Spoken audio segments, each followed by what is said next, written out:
Anda merasa sudah untung besar karena dapat dividen 20%. Waspada. Besok pagi, modal Anda bisa amblas 30% karena terjebak dividen trap yang mematikan. Saya sangat memahami dedikasi Anda.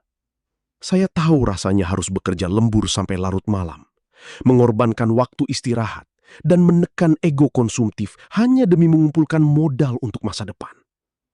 Anda ingin uang Anda bekerja sekeras Anda bekerja di kantor. Namun, dunia pasar modal memiliki sisi gelap yang seringkali menyasar investor yang hanya melihat permukaan tanpa menggali data di bawahnya. Sistem di bursa seringkali menjebak investor retail dengan angka yield yang tidak masuk akal, tepat sebelum harga sahamnya terjun bebas ke jurang yang dalam. Anda tidak bersalah jika merasa tergiur. Secara psikologis, otak manusia memang diprogram untuk mencari keuntungan tercepat dengan usaha minimal. Itu insting bertahan hidup. Tapi, dalam investasi, insting tanpa logika adalah resep instan menuju kebangkrutan. Masalahnya adalah, tanpa analisis yang mendalam, Anda sebenarnya bukan sedang berinvestasi. Anda sedang menaruh seluruh hasil keringat Anda di atas meja judi dengan peluang menang yang sudah diatur oleh algoritma pasar. Coba Anda bayangkan skenario ini. Sebuah perusahaan mengumumkan akan membagikan dividen dengan yield 20%. Angka itu sangat seksi, bukan? Dibandingkan bunga deposito yang mungkin hanya 3-4%. Di saat Anda mulai menekan tombol buy dengan penuh antusias, para institusi besar justru sedang bersiap-siap untuk keluar dari pintu darurat. Mereka membutuhkan likuiditas. Dan sayangnya, investor retail yang tergiur dividen besar inilah yang seringkali dijadikan tumbal untuk menyerap saham mereka di harga absas. Hasilnya, Anda mendapatkan dividen 20%, tapi keesokan harinya harga sahamnya rompok 30% atau lebih. Secara matematis, Anda sudah rugi bersih 10% hanya dalam hitungan jam. Pertanyaannya sekarang, mengapa pola ini terus berulang? Dan apa sebenarnya yang terjadi di balik layar bursa saat pengumuman dividen fantastis itu disebarkan ke publik? Mari kita bedah lebih dalam bagaimana mekanisme dividen trap ini bekerja dan mengapa mata Anda harus tetap waspada meskipun angka di layar terlihat sangat hijau. Mari kita bedah anatomi dividen trap ini secara teknis. Seringkali, investor pemula hanya silau melihat angka yield yang mentereng, misalnya 15% atau 20%, tanpa pernah mau melirik laporan arus kas perusahaan. Anda harus sadar, ada mekanisme krusial yang disebut cum date dan ex date. Saat cum date, harga saham cenderung dipompa naik karena banyak yang berebut hak dividen. Tapi, begitu masuk ex date, harga saham secara otomatis dikoreksi sistem bursa sebesar nilai dividen tersebut. Masalahnya, kalau fundamental perusahaan itu busuk, pasar tidak akan sekadar melakukan koreksi teknis. Harga akan terjun bebas jauh lebih dalam dari nilai dividen yang Anda terima. Mengapa bisa terjadi? Karena sebenarnya, perusahaan itu sedang melakukan operasi kosmetik. Bayangkan, sebuah perusahaan yang labanya sedang tergerus hebat, bahkan operasional meminus, tapi tetap memaksakan membagi dividen besar. Apa tujuannya? Untuk memoles laporan keuangan agar terlihat menarik, memikat investor retail baru, dan menciptakan ilusi seolah bisnisnya normal. Padahal, uang dividen itu bukan dari profit sehat, melainkan dari sisa kas yang ada. Atau lebih parah lagi, dari utang baru. Anda sebenarnya sedang dibayar dengan uang Anda sendiri, atau uang hasil utang yang akan membebani masa depan perusahaan tersebut. Ini jebakan klasik. Anda merasa mendapatkan passive income yang besar, padahal modal utama Anda sedang dihancurkan oleh penurunan harga saham yang permanen karena bisnisnya sudah tidak kompetitif. Banyak investor terjebak karena mereka abai melihat rasio dividen payout ratio. Jika perusahaan membagikan dividen lebih besar daripada laba bersihnya, itu adalah lampu merah yang nyata. Ini bukan strategi bagi hasil. Ini taktik menahan harga saham agar tidak anjlok lebih dalam sebelum para pemegang saham pengendali melakukan exit. Jadi, sebelum Anda tergiur angka dividen tinggi, Anda wajib bertanya, dari mana sumber uang tunai itu berasal? Slow down. Apakah dari operasional yang produktif atau sekedar akrobat akuntansi untuk menutupi kebobrokan bisnis? Karena jika Anda salah langkah di sini, dividen yang Anda terima justru akan menjadi penyesalan terbesar dalam portofolio Anda. excited. Tapi, apakah ada cara untuk mendeteksi kapan sebuah perusahaan benar-benar membagikan harta karun atau sekedar memberi racun berbalut keuntungan? Kita akan bahas bagaimana membaca sinyal bahaya ini langsung dari laporan keuangan perusahaan di bab berikutnya. Serius, autoritatif. Sekarang, saya ingin Anda membuang jauh-jauh obsesi Anda terhadap angka yield yang mentereng. Slightly sarkastik. Kenapa? Karena yield hanyalah kulit luar yang sering kali menipu mata. Jika Anda ingin membangun kekayaan yang berkelanjutan, bukan sekedar menumpang lewat, Anda harus masuk ke ruang mesin perusahaan dan memeriksa dua indikator krusial, Dividend Payout Ratio atau DPR dan Free Cash Flow atau FCF. Pahami ini baik-baik. Laba bersih di laporan keuangan itu seringkali hanyalah pendapat akuntansi, tapi cash adalah fakta. Pertama, mari kita bicara soal DPR. Ini adalah persentase dari total laba bersih yang dibagikan kepada pemegang saham. Bayangkan sebuah perusahaan menghasilkan laba 1 triliun rupiah. Jika mereka membagikan dividen 900 miliar, maka DPR-nya adalah 90%. Apakah ini bagus? Bagi investor pemula, ini terlihat seperti durian runtuh. Tapi bagi saya dan Anda yang berpikir strategis, ini adalah lampu kuning. Kenapa? Karena jika perusahaan membagikan hampir seluruh labanya, dari mana mereka mendapatkan biaya untuk ekspansi? Dari mana mereka memperbaiki mesin yang rusak atau riset produk baru? Deep analytical.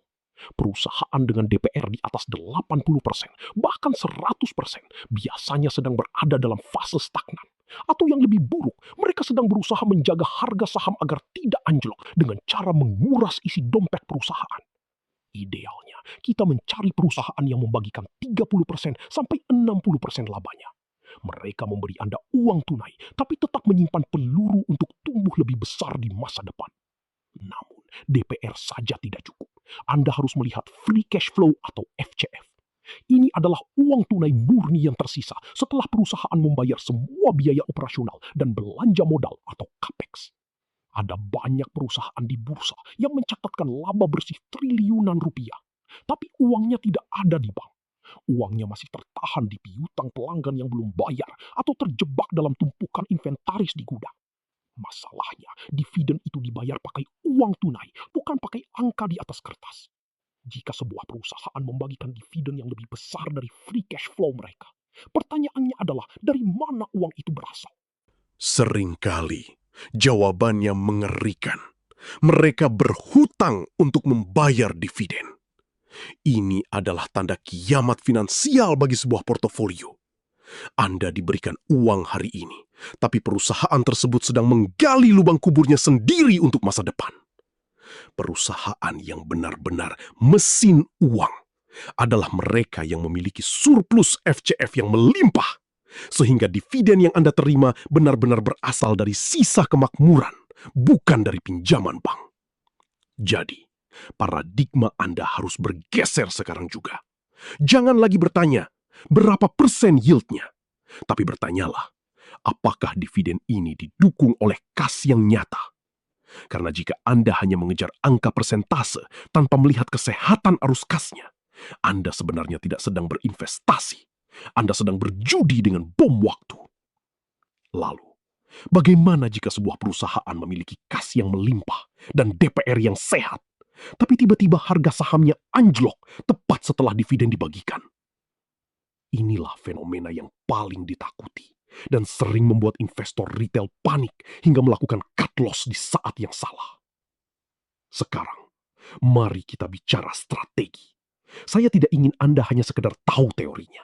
Saya ingin Anda memiliki saringan yang tajam untuk membedakan mana emas murni dan mana besi berkarat yang hanya dipoles. Ada 3 langkah praktis yang wajib Anda lakukan sebelum memencet tombol buy, agar Anda tidak terjebak dalam euforia semu. Langkah pertama, saring saham tersebut menggunakan Dividend Payout Ratio atau DPR. Aturannya ketat. Cari yang DPR-nya di bawah 60%. Kenapa angka ini krusial? Karena jika sebuah perusahaan membagikan hampir seluruh labanya, katakanlah 90 atau 100% untuk dividen, artinya mereka tidak punya cukup dana cadangan untuk ekspansi, atau sekedar bertahan saat ekonomi memburuk. Perusahaan yang sehat adalah perusahaan yang masih menyimpan peluru untuk tumbuh. Sehingga nilai investasi Anda di masa depan bukan cuma stabil, tapi terus meroket. Langkah kedua, jangan malas untuk melihat ke belakang. Jangan pernah tertipu dengan kenaikan yield yang tiba-tiba melonjak hanya dalam 1 tahun terakhir. Itu bisa jadi anomali. Anda butuh seorang consistent grower. Cek histori pembayaran dividen mereka selama 5 hingga 10 tahun terakhir. Perusahaan yang mampu konsisten membagikan dan menumbuhkan dividennya selama 1 dekade telah membuktikan bahwa model bisnis mereka tahan banting di berbagai siklus ekonomi. Jika grafiknya naik turun tidak beraturan, atau sering absen bagi-bagi jatah, lebih baik Anda coret dari daftar pantau. Langkah ketiga, dan ini adalah filter paling krusial yang sering diabaikan investor retail. Periksa free cash flow atau arus kas bebasnya. Pastikan nilainya positif, dan ini yang paling penting. Jumlahnya harus lebih besar dari total dividen yang dibayarkan ke pemegang saham. Ingat prinsip ini. Laba bersih di laporan keuangan bisa dimanipulasi dengan teknik akuntansi. Tapi uang tunai di bank tidak bisa berbohong. Jika perusahaan membayar dividen lebih besar dari kas nyata yang mereka hasilkan, mereka sebenarnya sedang memakan organ dalam mereka sendiri untuk menyenangkan investor sesaat. Jika ketiga syarat ketat ini sudah terpenuhi, barulah Anda bisa sedikit bernafas lega, karena Anda telah menemukan mesin uang yang punya fondasi kuat. Namun jangan salah sangka. Memiliki saham yang fundamentalnya bagus tidak serta-merta membuat Anda kebal dari guncangan pasar. Justru disinilah banyak investor pemula tumbang, karena mereka tidak siap menghadapi satu fenomena psikologis yang sering terjadi tepat setelah tanggal pengumuman dividen. Sekarang, mari kita bedah realitanya dengan angka. Saya ingin Anda melihat perbandingan nyata antara dua tipe perusahaan yang sering Anda temui di pasar modal. Pertama, kita lihat saham A. Perusahaan ini adalah tipe dividend trap, klasik. Yield dividennya terlihat sangat menggoda, katakanlah 12% per tahun. Namun, jika Anda perhatikan laporan keuangannya selama 3 tahun terakhir, laba bersih mereka stagnan, bahkan cenderung turun. Mereka membagikan dividen besar bukan dari pertumbuhan bisnis, tapi menguras saldo laba ditahan agar harga sahamnya tetap terlihat menarik. Di sisi lain, ada saham B. Yieldnya mungkin hanya 3% atau 4%. Terlihat kecil, bukan? Tapi perusahaan ini adalah wealth generator. Laba bersih mereka tumbuh konsisten 15% setiap tahun. Dan mereka mengalokasikan sebagian besar keuntungan untuk ekspansi bisnis.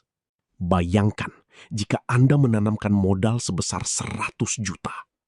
Di saham A, dividen Anda mungkin besar di awal, tapi harga sahamnya terus merosot karena fundamental yang rapuh. Setelah 5 tahun, modal Anda bukan lagi 100 juta, melainkan menyusut menjadi 70 juta. Dividen yang Anda terima bahkan tidak cukup menutupi kerugian nilai pokok investasi Anda. Berbeda dengan saham B. Meskipun dividennya kecil, harga sahamnya cenderung naik seiring pertumbuhan fundamental perusahaan. Dalam 5 tahun, nilai investasi Anda berpotensi meningkat menjadi 180 juta karena efek compounding dari pertumbuhan bisnis yang sehat. Disinilah letak transformasi identitas Anda. Anda tidak lagi menjadi seorang yield hunter yang panik mencari dividen besar hari ini, melainkan bertransformasi menjadi strategic investor yang memiliki bagian dari bisnis hebat. Saat Anda memegang saham B, Anda tidak akan lagi gemetar melihat fluktuasi harga harian sebesar 2% atau 3%. Anda tidak lagi cemas saat pasar terkoreksi, karena Anda tahu persis bahwa perusahaan yang Anda miliki adalah mesin uang yang terus beroperasi dan memenangkan pangsa pasar.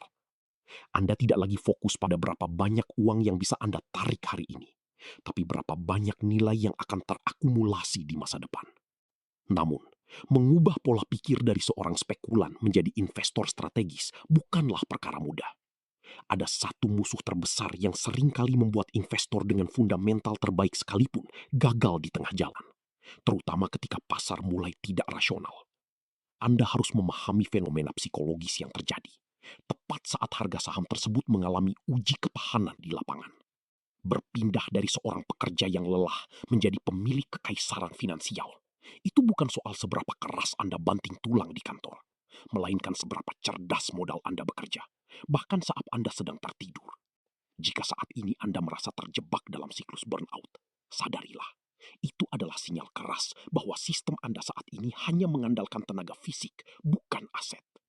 Membangun kekaisaran finansial butuh transisi mental yang radikal. Anda harus berhenti melihat dividen sebagai sekedar uang jajan tambahan dan mulai melihatnya sebagai bata penyusun masa depan Anda. Ketika Anda memilih saham bukan karena hype, melainkan berdasarkan data dividen yang stabil, neraca keuangan yang sehat, dan manajemen yang kredibel. Saat itulah Anda berhenti jadi sekedar pemain dan mulai menjadi pemilik ekonomi itu sendiri. Ingat, setiap rupiah yang Anda investasikan kembali adalah seorang prajurit. Dalam 10 atau 20 tahun ke depan, Anda tidak lagi butuh keringat Anda untuk membayar tagihan. Dividen yang terlihat kecil hari ini akan terakumulasi melalui efek compounding menjadi jumlah yang mengubah hidup Anda secara substansial. Jangan biarkan kerja keras Anda sia-sia hanya karena Anda tidak memiliki kesabaran untuk menunggu pertumbuhan eksponensial. Anda punya kendali penuh atas masa depan Anda. Gunakan logika, baca laporan keuangan, dan jadilah tuan atas modal Anda sendiri. Jangan pernah serahkan keputusan investasi Anda pada saran orang lain tanpa riset mandiri. Kekayaan sejati tidak datang dari keberuntungan, melainkan dari kedisiplinan dalam mengeksekusi strategi yang sudah teruji. Perjalanan menuju kebebasan finansial ini memang panjang, tapi saya akan terus menemani Anda untuk membedah strategi-strategi yang relevan agar Anda tetap berada di jalur yang benar. Jika pembahasan hari ini memberikan perspektif baru bagi investasi Anda, silahkan klik tombol subscribe dan nyalakan notifikasi. Bagikan video ini kepada rekan Anda yang juga sedang berjuang untuk lepas dari jebakan finansial. Tetap disiplin, tetap objektif, dan terus bangun kekaisaran Anda. Sampai jumpa di video berikutnya.